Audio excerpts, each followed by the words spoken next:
Hi, I'm Barb Grzywinski. Today I'm here at KMS Dairy with Kyle Serwe and Dr. Dave Krahn from Country Hills Vet Clinic, and we will be discussing foot bath solutions. We've just gone through a cold stretch where some of you may have stopped using your foot bath because of icing, so right now is an excellent time to start your foot bath up again and also revisit the protocols that you have in place for your foot bath. So first we'll start with a little history. Kyle, can you tell us what was happening with your herd last fall, what you were seeing with foot health and what you were doing with your foot bath? So last fall we were having, chronic hoof rot and wart problems. And talking with Dave and Barb, they're telling me about acid, adding it to our copper sulfate mix, because I have always used copper sulfate. We didn't really do much else. So we started that last fall, and ever since I did that, I noticed a lot less hoof problems. And maybe 1 or 2 a month that I'd have to have Dave come out and fix. And now, with it being cold and not using it for a while, I'm having a lot more problems and he's having to do a lot more. So now I'm really itching to get it back going again. And then Dave, can you tell us a little bit about foot bath solutions? Okay, first before we talk about solutions, let's talk about what happens to the cows when you haven't used a foot bath for 3 weeks or so because of this cold weather. The warts and the foot rot itself gets more mature, and so they're a lot more difficult to remove or kill.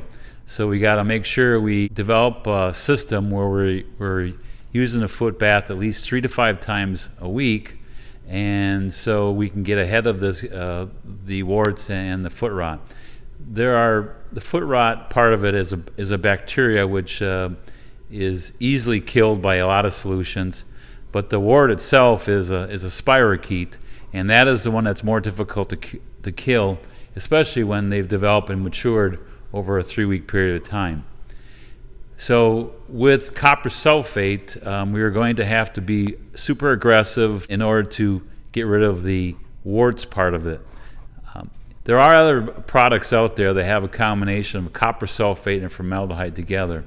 The nice thing about formaldehyde is it really works, does a really good job against these hairy warts.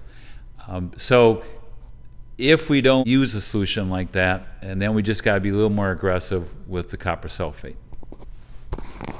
And why is it important to have the copper sulfate have the correct pH?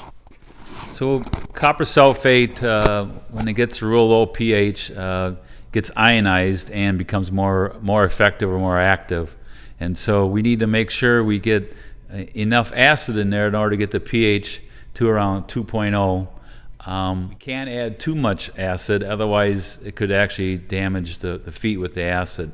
How do you get down to 2.0? You can buy some pH strips from Amazon or anywhere, and keep adding the acid until you hit around 2.0. And then you mentioned formaldehyde. What is the drawback of using formaldehyde? When you get temperatures below 40 degrees, formaldehyde does not work or doesn't work very effective. It works by evaporation, and so at 40 degrees or less, it doesn't evaporate and doesn't kill the wart. Okay, foot bath copper sulfate you can usually run about 200 to 250 animals per bath. In Kyle's situation here, he's got 150 cows that run through it twice a day, so it's about 300 animals going through, and I would recommend dumping it every day and start over with new product. You get a lot of organic material in the bottom of that foot bath. It's just going to neutralize any of your copper, and it won't be very effective. And do you have any final thoughts about foot baths and the solution? Well, foot bath in general should be used as a preventative. Once you have warts developed, it's very difficult to remove those and kill them. So it is used as a preventative, but in this situation where we had this cold weather, we have chronic warts that have developed, and so it's going to be a lot more difficult to cure at this time.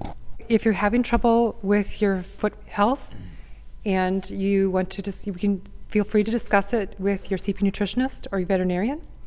And thank you, Kyle, and thank you, Dr. Dave, for doing the video with us. And thanks for watching.